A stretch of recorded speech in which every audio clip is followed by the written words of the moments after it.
C'est le 4e coup d'État en Birmanie en 60 ans, donc malheureusement les Birmans sont assez coutumiers du fait.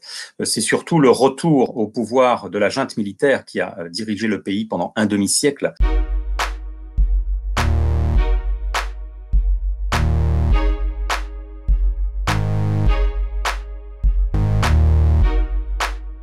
C'est un retour effectivement à d'abord un état d'urgence qui a été décrété pour 1 an, et puis la mise en place de ces institutions militaires.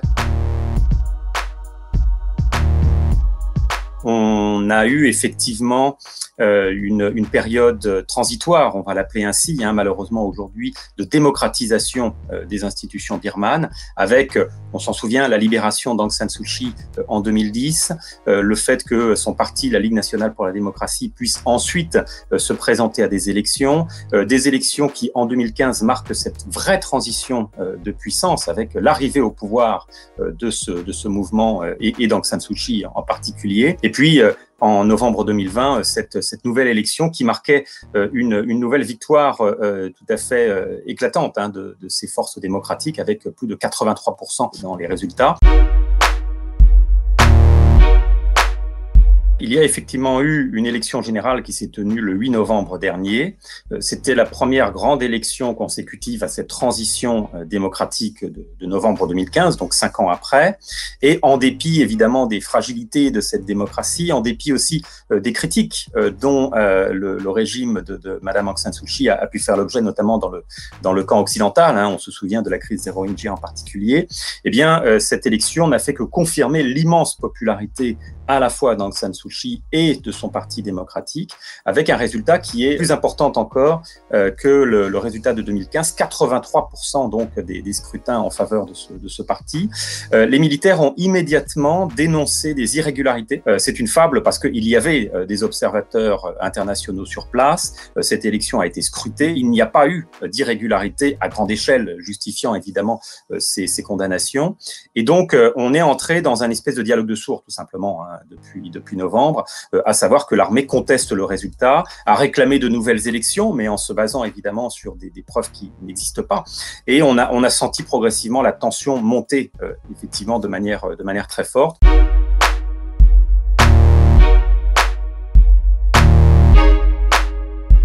Min Aung Hlaing, comme on l'appelle effectivement, est un personnage qui a été notamment pointé du doigt dans les massacres perpétrés contre la minorité Rohingya, cette minorité musulmane. Il est notamment interdit de séjour dans un grand nombre de pays occidentaux parce qu'il est directement accusé pour sa prise de position dans ces événements.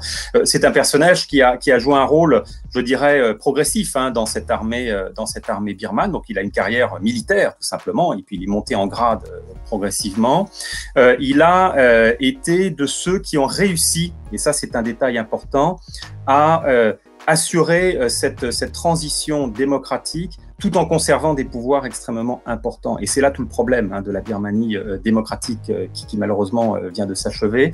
C'est-à-dire qu'elle a dû s'accommoder d'une présence de militaires, des militaires pas franchement respectables, on le voit avec ce type de personnages, et puis des militaires qui ont réussi à exercer non seulement des pressions sur le pouvoir démocratique, qui se sont appuyés sur des institutions en leur faveur. Je pense à la Constitution de 2008 qui garantit de très larges pouvoirs à l'armée, qui garantit des ministères notamment à l'armée. Et puis on a vu effectivement ce personnage un petit peu tapis dans l'ombre et attendant d'une certaine manière son coup. Alors il n'est pas seul évidemment, il est porté par toute une institution. Ce qui pose problème, c'est vraiment l'institution, c'est pas un individu en particulier.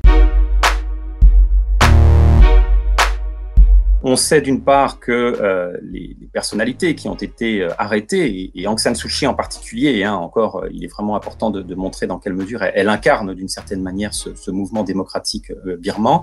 Ces personnalités sont extrêmement populaires, ce sont des icônes dans la société birmane. Là, il y a eu une stupeur pour la population birmane depuis hier. La stupeur peut donner lieu ensuite à un vent de révolte.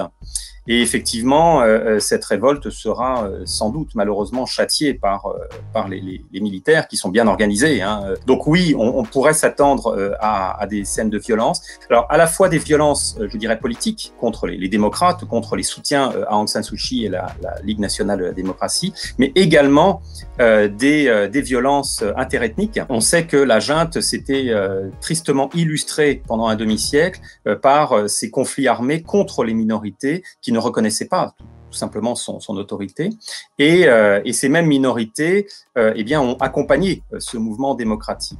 Et on peut effectivement s'attendre à un regain de violence dans des zones qui sont restées sensibles, mais qui malgré tout montraient des signes d'espoir. Alors je ne parle même pas des Rohingyas, parce que là, malheureusement, la situation est tellement catastrophique qu'on ne peut pas attendre ni une embellie, ni même une situation qui serait encore pire, hein. C'est difficile de faire pire. Il y a plus de 100 minorités, hein, en Birmanie, c'est plus d'un tiers de la population de ce pays. Nous aurons malheureusement beaucoup moins d'informations sur la réalité en Birmanie. Et on le voit déjà depuis hier, hein. Les chaînes de télévision étaient totalement contrôlées et pour la plupart d'entre elles éteintes. Et puis, contrôle également très strict d'Internet. L'avenir s'assombrit véritablement en matière de violence et de répression en Birmanie.